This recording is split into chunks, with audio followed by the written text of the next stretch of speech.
So today I'm talking about a P0457 code, what it is and how you go about fixing it. And so what is a P0457 code? Well, it's an evaporative emission control system leak detected. And what does this mean? Well, modern vehicles have what's called an Evap system that basically takes all the gas vapors from the gas tank and feeds them back into the engine to get burnt off so they don't escape into the atmosphere. And the onboard computer's seen a problem inside of the system, mainly a leak, and so it's going to have to be troubleshooted on why. And some possible causes? Well, it could be a bad gas cap, could be an evap leak, could be in the wiring, could be a bad purge valve, could be the vent valve, could be the charcoal canister, and possibly the fuel tank pressure sensor. And so the basics of what's going on inside the evap system is you're going to have a hose that's going to leave the gas tank, and all the gas vapors are going to flow over to what's called the charcoal canister. And this is basically like storage for the gas vapors. And there's also going to be what's called a vent valve, which the onboard computer opens and closes at different times, mainly to like test the system and things like this. And then a hose is going to leave the charcoal canister and is going to go up to the top of the engine to what's called a purge valve. And the purge valve basically opens when the engine's running so all the gas vapors can go in and get burnt off. And then it closes when the engine's not running so they don't escape. And so the first thing to go and check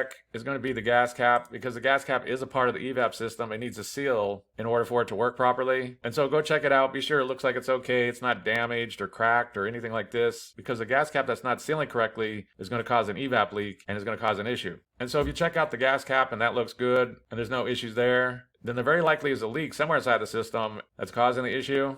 And so if you took it to a mechanic, what they would do is they'd use a smoke machine, they'd feed smoke into the evap system, and then wherever the smoke come out, they would know where the leak's at. This is a very common method. There's some low-cost smoke machines on like Amazon, eBay. I'll put a link down in the description below if you need one. There's also some YouTube videos on how you can make these up for like $5, $10. But the next thing to do is to go around all these components, and that would be like the charcoal canister. Check out all those hoses. Be sure they all look like they're connected good. You can check out the vent valve, which is usually contained inside the charcoal canister. It's usually a part of it. Sometimes it can be separate, but it's usually a part of the charcoal canister. There's some different tests you could do to see if it's opening and closing, because if that vent valve gets stuck open, then it can cause an evap leak. Up around the engine compartment, it's going to be what's called a purge valve that opens to let the gas vapors go into the engine and get burnt off. And usually when this fails, you'll get another code. But if there's a leak around these hoses or anything like that, then it can cause a problem because there's a leak in the system and it's not able to seal. And so that's basically it. I just wanted to give a basic overview is how you go about fixing a vehicle with the P0457 code. If you have anything to add, please comment down below. If you have any questions, ask me and I'll try to answer them. If this video helps you, please click like, please click subscribe, and have a good day.